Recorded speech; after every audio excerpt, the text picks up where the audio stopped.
স্রেফ দ্বিতীয় দফা ইংলিশ কোনো বোলার টি-20তে পেলেন হ্যাট্রিকের দেখা। ক্রিস জর্ডানের পর স্যাম কারান ভাসলেন হ্যাট্রিকের আনন্দে। পরপর 3 বলে লঙ্কানদের 3 উইকেট তুলে নেন বাঁহাতি এই অলরাউন্ডার। বল হাতে নিজের বাজে দিনটাকে বানিয়ে ফেললেন ভীষণ স্পেশাল। বৃষ্টির বাধায় দীর্ঘক্ষণের অপেক্ষা শেষে খেলা গড়ায় মাঠে পাল্লেকেলেতে সিরিজের প্রথম টি-20 ম্যাচে টসে হেরে ব্যাটিংয়ে শ্রীলঙ্কা।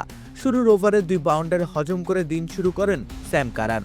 ভোরের সূর্য নাকি পুরো দিনের আগাম বার্তা দেয়, আর কারানের আকাশ জুড়েই ছিল পাল্লেকেলের মেঘ। 2 ওভারে 35 রান হজম করলেন। মেঘ ঘন হয়ে রানের প্রবল বর্ষণ হলো প্রতিপক্ষের স্কোরবোর্ডে, কিন্তু স্যাম কারান নিজ হাতে মেঘ সরিয়ে সূর্যালো নামিয়ে আনলেন নিজের ওপরে। শ্রীলঙ্কার হয়ে লড়াই করতে থাকা দাসুন সানাকে ফেরান তিনি নিজের তৃতীয় ওভারের চতুর্থ বলে। মিড অফে দাসুনকে আটকে ফেলার আগে কারণ সহ্য করেছিলেন 5টি 4 ও 2টি ছক্কার বেধম প্রহার। সেখান থেকে ফেরত এসে একটি উইকেট প্রাপ্তিতে তিনি চাইলেই সন্তুষ্ট হতে পারতেন, কিন্তু তিনি বল হাতে দিনটা শেষ করতে চাইলেন গুড নোটে। তাই তো পরের বলে মাহিশ থিকসানের উইকেটও তুলে নেন।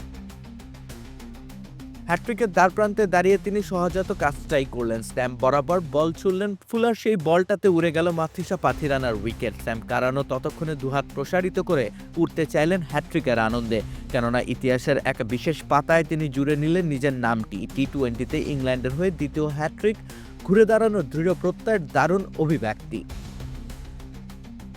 রাকিব হোসেন রুম্মান, খেলা ৭১।